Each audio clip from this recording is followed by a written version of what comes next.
Hello friends, मैं हूं Yogesh.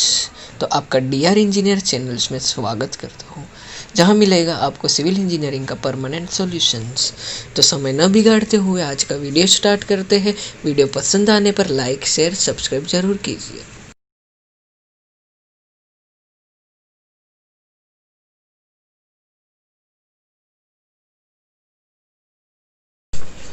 Hello friends, study with me for civil engineering. तो आज इनडिटर्मिनेंसी चैप्टर करेंगे हम। इनडिटर्मिनेंसी तो इनडिटर्मिनेंसी सिविल इंजीनियरिंग के लिए बहुत इंपॉर्टेंट है स्ट्रक्चर फाइंड आउट करने के लिए। डिटर्मिनेंट स्ट्रक्चर है या इनडिटर्मिनेंट्स, वो 4 से 6 मार्क के लिए आता है। उसके 2 टाइप से मेनली स्टैटिक इनडिटर्मिनेंसी और काइनेमेटिक इनडिटर्मिनेंसी, जिसे हम डिनोट करते हैं ds और dk से। dk means kinematic, ds means static indeterminacy. Static indeterminacy is further divided into 2 parts: external static indeterminacy और internal static indeterminacy। उसे हम डिनोट करेंगे DSE से और DSI से। DSE means external, DSI means internal. So पहले हम देखते हैं स्टैटिक इनडिटर्मिनेंसी क्या होता है। स्टैटिक इनडिटर्मिनेंसी, जिसे हम ds से डिनोट करते हैं। तो definition: if a structure can not be analyse for a external and internal reaction using equilibrium condition, that is a structure can not be analyze by the condition of equilibrium. Means हम जो structure है उसे हम analyse नहीं कर सकते हैं condition of equilibrium की मदद से। मीन्स उसके रिएक्शन है अननोन रिएक्शन, वो फाइंड आउट नहीं कर सकते हैं। मीन्स कंडीशन ऑफ इक्विलिब्रियम से अननोन रिएक्शन ज़्यादा रहते हैं। Condition of equilibrium that is fx0 fy0 and movement equals to 0 summation of. So example में देता हूँ, आपको समझ में अच्छे से आ जाएगा। एग्जाम्पल हम लेते हैं बोथ साइड फिक्स बीम का। बोथ साइड फिक्स बीम,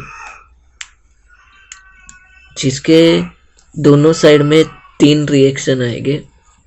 एक हॉरिजॉन्टल आएगा, एक वर्टिकल आएगा और एक मूवमेंट आएगा। 3 left side 3 right side, that is total number of unknown reaction equals to 6 हो जाएंगे। और नंबर ऑफ इक्विलिब्रियम कंडीशन हो जाएंगे 3। मीन्स हम इसको अननोन फोर्सेस को हम फाइंड आउट नहीं कर सकते, तो वो हो जाएगा इनडिटर्मिनेट स्ट्रक्चर। फॉर्मूला अभी देखेंगे हम। Formula for indeterminacy, static indeterminacy: ds equals to dse plus dsi, where ds equals to number of restraint applied minus number of restraint needed. Means उससे हमें पता चल जाएगा कि वो स्ट्रक्चर डिटर्मिनेंट है या इनडिटर्मिनेंट है। DSC equals to external static indeterminacy, DSI है इंटरनल स्टैटिक इनडिटर्मिनेंसी।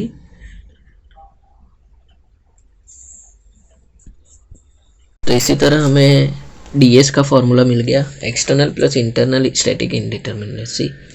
सो आगे हम देखते हैं DSE का कैसे फाइंड आउट करते हैं हम।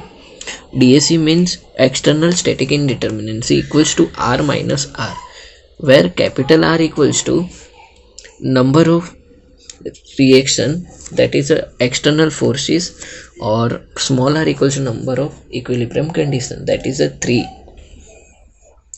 और एग्जाम्पल देख लेते हैं हम। DSE equals to R minus R equals to R minus 3 for 2D, और DSE equals to R minus 6 for 3D। So 6 कैसे आएगा? x, y and z and moment about x, moment about y and moment about z means total 6। सो हमें इसी तरह दूसरा भी एक formula मिल गया एक्सटर्नल स्टैटिक इनडिटर्मिनेंसी का।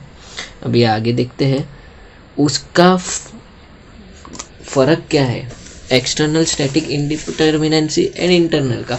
तो जो एक्सटर्नल है वो किसके साथ डील करता है, it deal with a number of unknown support reactions, means support reaction रहेगा अननोन, उसके साथ एक्सटर्नल का डील होता है।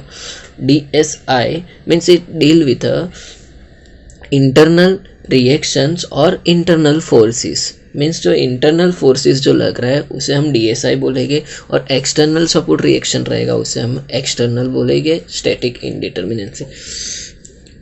सो यहाँ पे इम्पोर्टेंट नोट है, तो DSC का फॉर्मूला सेम रहता है बीम, ट्रस और इंटरनल हिंज के लिए, और DSI का अलग अलग रहता है, तो वो हम आगे देखते हैं। So DSC same for a beam, truss, internal hinge.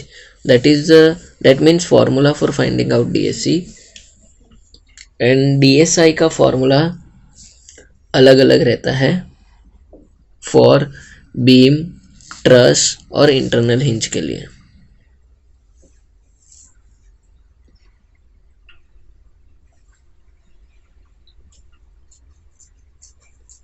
Hinge के लिए तो आगे देखते हैं हम DSI का फॉर्मूला।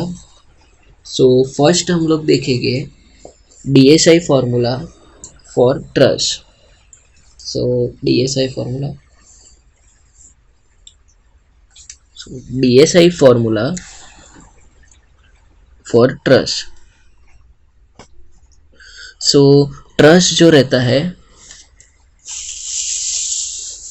वो कैरी ओनली वन फोर्सेस, जो ट्रस रहते हैं वो एक ही फोर्स कैरी करते हैं, वो एक्सियल फोर्सेस कैरी करते हैं, और जो रहता है ट्रस वो पिन जॉइंटेड ट्रस यूज करते हैं।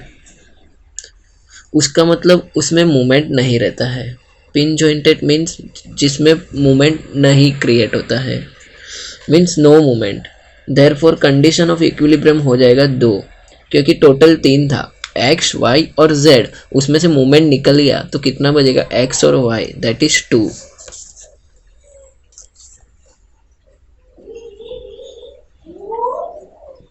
Because of no condition of equilibrium 2 for 2D, condition of equilibrium equals 3 for 3D। वो x, y और z डायरेक्शन का आएगा, उसमें मूवमेंट नहीं आएगा, that is x and y, that is x, y and z, दोनों में मूवमेंट नहीं आएगा क्योंकि पिन जॉइंटेड है, वो उसमें मूवमेंट नहीं रहता है। therefore DSI equals to m plus r minus 2j। और एक फॉर्मूला ये 2D के लिए है, 3D के लिए सिर्फ चेंज इतना होगा 2J की जगह पे 3J आ जाएगा।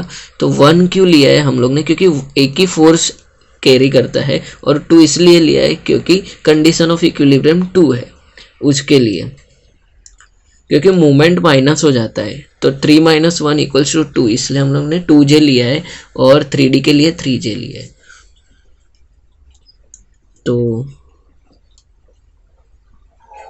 तो ये दूसरे 2 फॉर्मूले मिल गए हम लोग को DSI फॉर अ ट्रस के।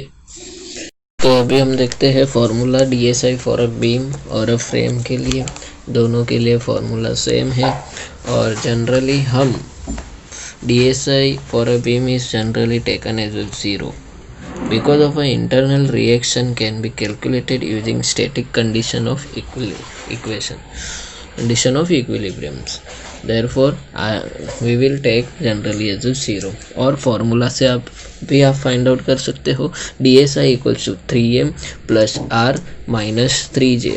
तो 3m फॉर 2D बीम और अ फ्रेम, और DSI equals to 6m plus r minus 6j for 3D beam और a frame. Generally 3D beam और अ फ्रेम, जनरली 3D के कोई भी आपको क्वेश्चन नहीं पूछेंगे, BE के लिए ये आगे के लिए रहते हैं।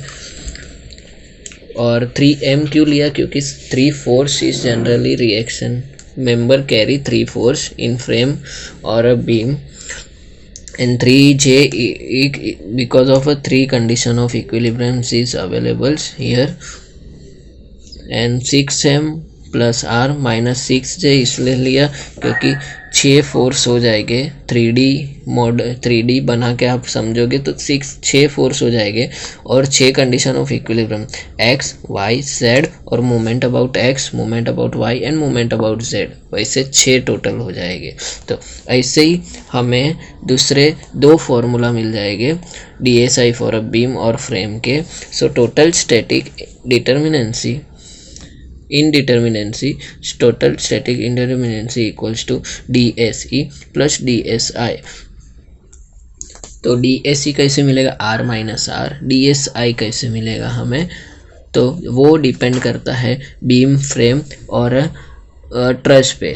तो आपको जिसका क्वेश्चन पूछा है उसका फॉर्मूला वाइज लगाओ और फॉर्मूला बना सकते हैं आप। तो DS equals DSE plus DSI वैसा याद रखो, और उसमें DS